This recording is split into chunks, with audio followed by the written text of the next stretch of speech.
अक्षरा जी का बयान आया कि आज मैं आसमान पर हूँ। आखिर क्या हो गया कि अक्षरा सिंह आजकल आसमान पे हैं? जानने के लिए आप पूरा वीडियो देखें और वीडियो को लाइक, कमेंट और शेयर करना बिल्कुल ना भूलें और हमारे चैनल भोजपुरी फ्रेम को जरूर सब्सक्राइब करें। उन 60 लाख भोजपुरी दर्शकों का जिन्होंने हमें प्यार दिया। अगर हमारे चैनल में आप नए हो तो चैनल से जुड़ जाओ, चैनल को सब्सक्राइब कर लो, घंटे के आइकन को 2 बार जरूर दबा देना। भोजपुरी की सुपरस्टार क्वीन अक्षरा सिंह को कौन नहीं जानता है, लेकिन अक्षरा सिंह ने कुछ ऐसा कारनामा किया है कि जो लोग आज सुनेंगे भी तो हिल जाएंगे। भोजपुरी के पावर स्टार पवन सिंह, रितेश पांडे सभी के साथ अक्षरा सिंह ने काम किया, लेकिन जो अक्षरा सिंह ने अकेले के दम पे कर लिया वह शायद कभी कोई नहीं कर सकता है।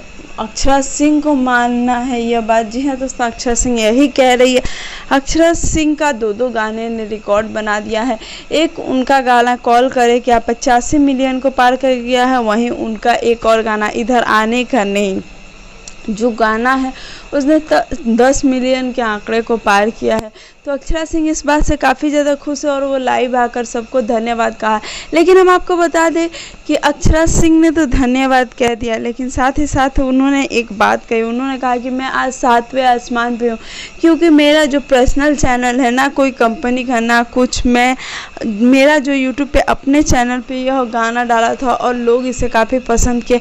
मैंने कभी सोचा भी नहीं था कि मेरा गाना इस कदर इतना फेमस हो जाएगा। और जी हाँ दोस्तों, कॉल करे क्या गाना अक्षरा सिंह का बहुत फेमस हो चुका है। लेकिन साथ ही साथ अक्षरा सिंह और रितेश पांडे के बीच हुए विवाद को लेकर भी कुछ उनके मन में मलाल है, क्योंकि वो कह रही थी कि लोग मेरे पीछे पड़ गए हैं। लेकिन अब यह देखना काफ़ी दिलचस्प होगा कि लॉकडाउन जैसे ख़त्म होता है कैसे रितेश पांडे अक्षरा सिंह एक साथ काम करते हैं या नहीं, वो तो समय ही बताएगा। लेकिन हम आपको बता दें कि लॉकडाउन ख़त्म होने के तुरंत बाद ही शायद अक्षरा सिंह और रितेश पांडे अपने फिल्म की तैयारी करें और जल्द ही उनकी फिल्म रिलीज़ हो, क्योंकि उनकी कई फिल्में लगातार रिलीज़ के लिए अभी खड़ी है और कोई फिल्म रिलीज़ नहीं हो पा रही है। सुनने में यह आ रहा था कि दबंग दमाद जल्द ही रिलीज़ की जाएगी, लेकिन हो नहीं पाए।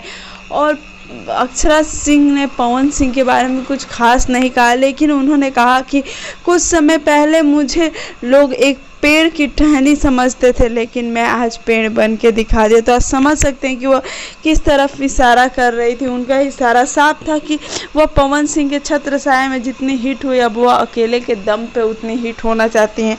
उम्मीद करते हैं कि आपको हमारा वीडियो अच्छा लगा तो लाइक शेयर कमेंट करना बिल्कुल